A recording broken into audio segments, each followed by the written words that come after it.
Let's talk a bit more about the situation in Hong Kong, where pro-democracy activists say that they fear the end of Hong Kong after China announced plans for a new security law.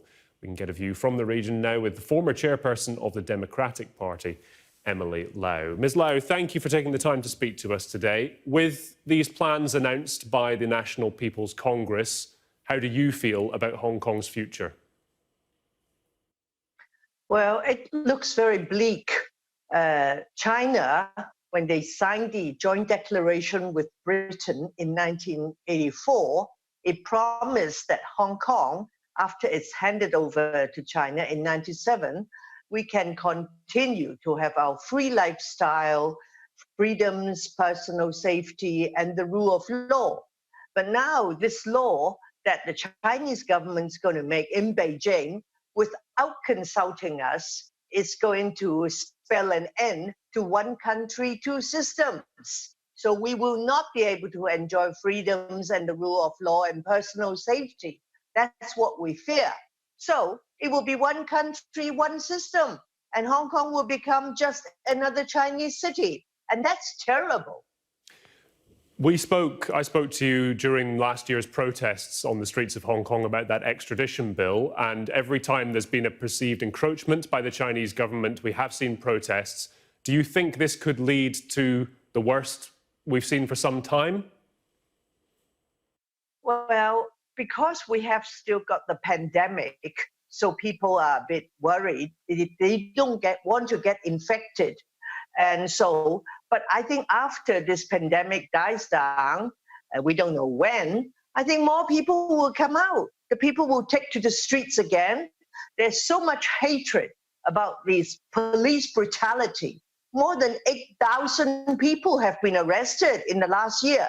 Many of them young people. Many of them were badly beaten up. And not one single police officer has been arrested. There is no justice. So just on that, the people are going to come out to protest. And now with this national security law, which is going to be foisted on us, it will make the people more angry. And I want to call on the British government, which handed the Hong Kong people over to communist rule. They have to do something about it.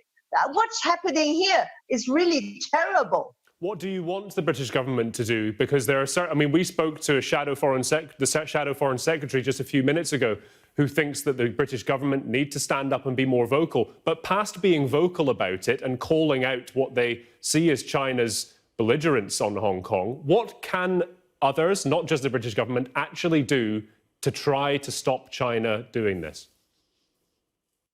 Well, I hope Britain will work with members of the international community to collectively call on China to stop, not China, but the Communist Party to stop acting in such a barbaric way, to crack down on the freedoms, personal safety. But Britain cannot just abandon the British national overseas passport holders in Hong Kong. These are British citizens which have been abandoned, and Britain Parliament should do something about these British citizens. Is it good enough if what they were to do is to offer, obviously, British citizens, British passport holders and nationals in Hong Kong to come home, to repatriate them? Is that the most the British government could do, or could they go further, in your opinion?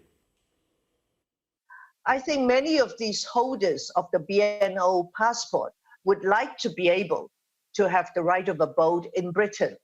Or at the minimum, Britain should allow them to come and work or to study without visa restrictions. And if they stay for 5 years, then they can earn the right of abode. These are the things that many British people have told me, that they feel Britain has a responsibility for these people. It cannot just turn its back on us. And your Prime Minister, one of your former Prime Minister, John Major, once said, the Hong Kong people will never walk alone. Now we feel very much alone, and we want John Major, Boris Johnson, all these people to speak out for us. Emily, I can sense your frustration and anger. You know, you've been involved in the Legislative Council for many years, over 20 years, and that body is being circumvented here. Is right now the most worried that you've been in your political career about Hong Kong? Indeed, yes. Because in the first 20 odd years of the handover, things were not too bad. But since President Xi Jinping came to power in 2013, things got very difficult. And now, this is the pits. The Hong Kong people are very anxious. They are afraid they will lose their freedoms, their personal safety. The courts are under tremendous pressure from Beijing, so we may lose our judicial independence. These are all the things that we've enjoyed for decades. And it seems they are going to vanish very quickly. Emily Lau, thank you very much for your time. We appreciate it, and I'm sure we will speak again in the coming weeks. Thank you. Thank you.